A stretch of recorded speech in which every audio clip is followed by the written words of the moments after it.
आणि महत्त्वाची बातमी येते नाशिकमधून। नाशिकमधील इंटरनॅशनल कंपनीमध्ये कॉर्पोरेट जिहाद झाल्याच्या आरोपाने खळबळ माजली। या प्रकरणाचा तपास एसआयटीकडे सोपवण्यात आलेला आहे। 5 आरोपींना 2 दिवसांची पोलीस कोठडी सुनावण्यात आली आहे। कंपनीमध्ये महिलांचं लैंगिक शोषण आणि हिंदू तरुणावर धर्मांतरासाठी दबाव टाकल्याचा आरोप करण्यात आलाय। दरम्यान मुख्यमंत्री फडणवीसांनी कडक कारवाईचे आदेश दिले आहेत। नाशिकमध्ये आयटी जिहादचं प्रकरण असल्याचा दावा करण्यात येतोय। या प्रकरणातील 5 आरोपींना 2 दिवसांची पोलीस कोठडी सुनावण्यात आली आहे। या प्रकरणात एका महिलेसह 7 जणांवर गुन्हे दाखल आहेत। आरोपी आसिफ अन्सारी, शफी शेख, शाहरुख कुरेशी, रजा मेमन, तौसिफ अत्तार अशी अटक करण्यात आलेल्यांची नावे आहेत। नेमके आरोप काय आहेत पाहूयात। सूत्रांच्या माहितीनुसार आधी मुलींची मुलाखत घेऊन त्यांची नोकरीसाठी शिफारस केली। तुला माझ्यामुळे नोकरी मिळाली असं कंपनीच्या वरिष्ठांकडून वारंवार सांगितलं जायचं। संबंधित तरुणीवर सुटी घेण्यासाठी दबाव टाकला गेला। सुटीच्या दिवशी मुलींना विविध रिसॉर्ट्समध्ये घेऊन गेले, जाळ्यात ओढून लैंगिक अत्याचार केला। द केरला स्टोरी सिनेमाप्रमाणे युवती आणि तरुणावर धर्मांतरासाठी वारंवार दबाव टाकला। तरुणाच्या मनात स्वधर्माबाबत द्वेष निर्माण करून विशिष्ट धर्माचे विधी करण्यास भाग पाडलं जायचं। कंपनीतील हिंदू तरुणाला दुपारच्या वेळी नमाज पठण करायला लावली जात असल्याचाही आरोप आहे। याशिवाय हिंदू तरुणाला बीफ खाऊ घातल्याचाही या फिर्यादीत उल्लेख आहे। लव्ह जिहाद हा शब्द जो आहे हा सगळ्यांना लागू पडतो। अशा प्रकारचं महिलांचं शोषण करणाऱ्यांना हा लागू पडतो। या जिहादांची डोक्यामध्ये 24 तास गजवाई हिंदच आहे, दुसरं काहीच नाही यांच्या डोक्यामध्ये। जिहाद मुक्त महाराष्ट्र करणं, मग प्रत्येक ज्या ज्या क्षेत्रामध्ये जिथे जिथे जिहाद हे लोक करतायत त्या सगळ्यांपर्यंत आम्ही पोहोचणार। वक्त की बात आहे। तर मुख्यमंत्री फडणवीसांनी या प्रकरणात कडक कारवाईचे आदेश पोलिसांना दिलेत। अशा प्रकारच्या एका टेक्नॉलॉजी कंपनीमध्ये ज्या प्रकारे त्यांनी दबाव आणून आणि धर्मांतरण आणि लैंगिक शोषण केलं हे फारच धक्कादायक आहे। मी पोलिसांना त्या ठिकाणी एक प्रकारे त्यांचं कौतुक करेन की अतिशय वेगानं कारवाई करून याचा पूर्ण पर्दाफाश हा त्यांनी केला आहे। बारामती पोटनिवडणुकीतून काँग्रेसने माघार घेतलेली आहे। सुनेत्रा पवारांच्या विनंतीला मान देत उमेदवारी मागे घेतल्याची प्रतिक्रिया हर्षवर्धन सपकाळांनी दिली। दरम्यान पोटनिवडणूक बिनविरोध होणार नसून सुनेत्रा पवारांविरोधात 23 उमेदवार निवडणुकीच्या रिंगणात आहेत। बारामती विधानसभा पोटनिवडणुकीत काँग्रेसनं अखेर माघार घेतली आहे। सुनेत्रा पवारांच्या विनंतीनंतर काँग्रेसनं आपले उमेदवार आकाश मोरे यांना अर्ज मागे घेण्यास सांगितलं। त्यानंतर आकाश मोरेंनी उमेदवारी अर्ज मागे घेतलाय। या निवडणुकीमध्ये आम्ही आमचा उमेदवार जो आहे तो तिथे बारामतीमध्ये उभा राहणार नाही, करिता आम्ही आमच्या उमेदवाराची माघार जी आहे ती घेत आहोत। आम्हाला 2 पावलं ही सभ्यतेच्या अनुषंगानं कुठेतरी मागे घ्यावे लागत असले तरी 2029ला बारामतीमध्ये काँग्रेस पक्षाचा आमदार राहील। दुःख अंतकरणाने करतोय, कारण का लोकांचा इतका प्रतिसाद होता। अजिबात नाही, दबाव अजूनपर्यंत नाहीये माझ्यावर। मी पक्षनिष्ठित कार्यकर्ता आहे। पक्ष जो सांगेल त्या पद्धतीने मी वागणार होतो। पक्षाने मला थांबायला लावलं म्हणून मी थांबत आहे। आम्हाला सर्वांना आधीपासून ही निवडणूक बिनविरोध पाहिजे होती। आकाश मोरेजी आपल्या बरोबर आहेत, त्यांनी पण आणि त्यांच्या पक्षाने काँग्रेसने पण खूप चांगला निर्णय घेतला आणि मी त्यांच्या सर्वांचा खूप खूप आभार मानतो। काँग्रेसनं उमेदवारी अर्ज मागे घ्यावा यासाठी अनेक सत्ताधारी नेत्यांनी हर्षवर्धन सपकाळांना फोन केले। सुनेत्रा पवारांनी सपकाळांना 3 वेळा फोन केला, तर धनंजय मुंडेंनी 2 वेळा, छगन भुजबळांनी एकदा, तर फडणवीसांनीही सपकाळांना 1 वेळा फोन केला। मंत्री मकरंद पाटील यांनी सुद्धा काही आमदारांसोबत सपकाळांची भेट घेतली।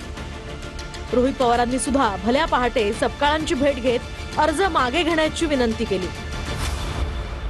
आपल्या महाराष्ट्राची परंपरा राहिली आहे की अशा वेळी आपण साधारणपणे बिनविरोध निवडणुका करतो। त्यांना मी विनंती केली, त्यांनी चर्चा करताना मला ते सकारात्मक वाटले, पण अजून आता काय निर्णय झाला आहे याची मला कल्पना नाही। त्यांचा फोन हा आला होता आणि त्यांच्या फोनवर बोलत असताना त्यांनी या निवडणुकीमध्ये आपण एक नेता गमावला आहे आणि त्या अनुषंगानं ही निवडणुकीमध्ये बिनविरोध व्हावी किंबहुना काँग्रेस पक्षाने ही निवडणूक कुठेतरी लढू नये अशा प्रकारची विनंती त्यांनी केली। त्यांचा फोन आला होता, मात्र त्यांच्या फोनचा येण्याचा आणि निर्णयाचा कुठेही दुरान्वय संबंध नाही। तिकडे दिल्लीमध्ये सुनेत्रा पवारांनी काँग्रेस अध्यक्ष मल्लिकार्जुन खरगेंची भेट घेतली. त्यानंतर काँग्रेस नेतृत्वानं बारामतीमधून अर्ज मागे घेण्याचे आदेश दिले. याआधी शरद पवार आणि रोहित पवारांनी सुद्धा सपकाळांना अर्ज मागे घेण्याची विनंती केली. मला विचारलं त्यांनी काँग्रेसचा सल्ला दिली की या पार्श्वभूमीवर ही निवडणूक अविरोध करणं योग्य होईल.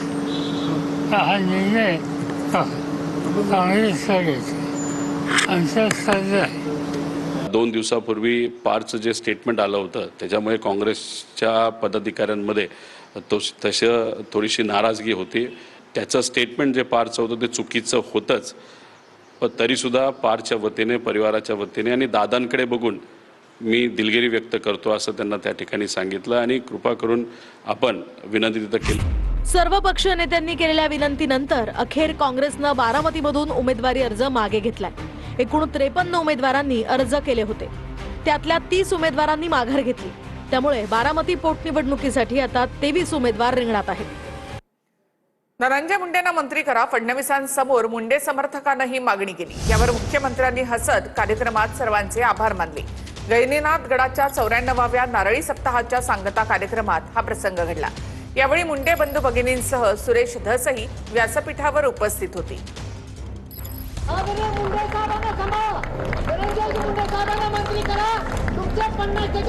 धनंजय मुंडेंना पुन्हा मंत्री करण्याची विनंती मुख्यमंत्री फडणवीसांसमोर धनंजय मुंडे यांच्या समर्थकाने केली आहे.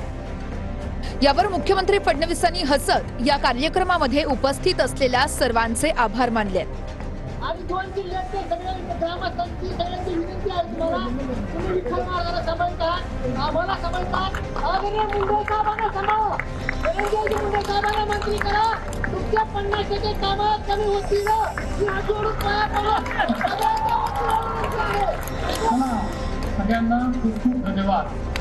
फक्त माझ्या मनातलं नाही, जे लाखो लोकांच्या मनामध्ये आहे, त्या लाखो लोकांच्या मनातली भावना फक्त मी एक प्रतिनिधी म्हणून आज मुख्यमंत्री महोदयाकडे व्यक्त केली. मुख्य माणसाकडं जे या मंत्रिपरिषदेचे अध्यक्ष आहेत, मुख्यमंत्री आहेत, त्यांच्याकडे मागणी करणं हे आमचं एक इच्छा होती आणि ती त्या माध्यमातून आम्ही व्यक्त केली. बीडच्या आष्टी तालुक्यातील श्री क्षेत्र गहिनीनाथ गडाच्या 94व्या नारळी सप्ताहाची सांगता होत आहे. या सप्ताहासाठी मुख्यमंत्री फडणवीसांनी उपस्थिती लावली. आष्टीत होणाऱ्या या व्यासपीठावर मुंडे बंधू भगिनीसह भाजप आमदार सुरेश धसही उपस्थित होते. काही दिवसांपूर्वी सुरेश धसांनी संतोष देशमुख हत्या प्रकरणावरून धनंजय मुंडेंना घेरलं होतं. तर विधानसभा निवडणुकीनंतर मंत्री पंकजा मुंडे आणि सुरेश धस यांच्यातील छुपा संघर्ष पाहायला मिळाला होता. राजकीय संघर्षानंतर बऱ्याच दिवसांनी धनंजय मुंडे आणि सुरेश धस हे एकाच व्यासपीठावर आणि तेही एकमेकांच्या शेजारी बसलेले दिसले. याच व्यासपीठावर मुख्यमंत्री देवेंद्र फडणवीस उपस्थित असताना धनंजय मुंडेंना मंत्री करा अशी विनंती करण्यात आली. हे बघा, त्यांनी बोलले ती त्यांची भावना आणि मला वाटतं धनंजय मुंडेंना मंत्री करणं हे मुख्यमंत्र्यांचा प्रश्न नाहीये, तो राष्ट्रवादी काँग्रेस पक्षाचा हे आहे. एक भावना म्हणून त्यांचा कोणी समर्थक असेल बोलला म्हणून त्याला ऑब्जेक्शन घेण्याची काही गरज नाही. आणि आता बातमी येते बंधू खरात संदर्भातली. 3ऱ्या गुन्ह्यामध्ये बंधू खरातला 5 दिवसांची पोलीस कोठडी सुनावण्यात आली आहे. 7 महिन्यांच्या गर्भवती महिलेवर लैंगिक अत्याचार केल्या प्रकरणामध्ये कोठडीमध्ये त्याची रवानगी करण्यात आली. गुंगीचं औषध देऊन खरातने अत्याचार केल्याची महिलेची फिर्याद आहे. बंधू अशोक खरातला 3ऱ्या गुन्ह्यात 5 दिवसांची पोलीस कोठडी सुनावली आहे. आजही खरातला व्हीसीद्वारे कोर्टात हजर करण्यात आलं. खरात विरोधात सरकारवाडा पोलीस ठाण्यात दाखल असलेला 3रा गुन्हा अत्यंत गंभीर आहे. बंधू खरातवर 7 महिन्यांच्या गरोदर महिलेवर लैंगिक अत्याचार केल्याचा आरोप आहे. गुंगीचं औषध देऊन अत्याचार केल्याचं महिलेच्या फिर्यादीत नमूद आहे. सदरचा गुन्हा हा अत्यंत गंभीर आणि संवेदनशील असल्याने त्याचा सखोल तपास करायचा असल्याने आम्ही माननीय कोर्टाकडे पोलीस कोठडीची मागणी केली असता माननीय कोर्टाने आरोपीला 13 तारखेपर्यंत पोलीस कोठडी सुनावली. दरम्यान तपास अधिकाऱ्यांनी कोर्टात काय सांगितलं ते सविस्तर पाहूयात. आरोपी लोकांना नकली साप, वाघाचे कातडे दाखवून घाबरवायचा, मंतरलेले खडे, चिंचोके विकून फसवणूक करायचा, महिलांना काही द्रव्य किंवा पेढे खाऊ घालून अत्याचार केल्याचाही संशय आहे. पदार्थांमध्ये काय मिसळलं जात होतं याचा तपास करणं आवश्यक असल्याचंही अधिकाऱ्यांनी म्हटलं. तर खरातच्या 7 दिवसांच्या पोलीस कोठडीची गरज असल्याचंही अधिकाऱ्यांनी सांगितलं. दरम्यान यावर सरकारी वकील काय म्हणाले तेही पाहूया. आरोपी भोंदू खरात तपासात सहकार्य करत नाही. पेनड्राईव्ह, लॅपटॉपमधील माहिती तपासण्यासाठी आरोपीच्या चौकशीची गरज आहे. अनेक महिला आता यासाठी पुढे येऊ लागल्या असं सरकारी वकिलांनी म्हटलंय. आरोपी भोंदू खरातचे वकील सचिन भाटे यांनी पोलीस कोठडीला विरोध केला.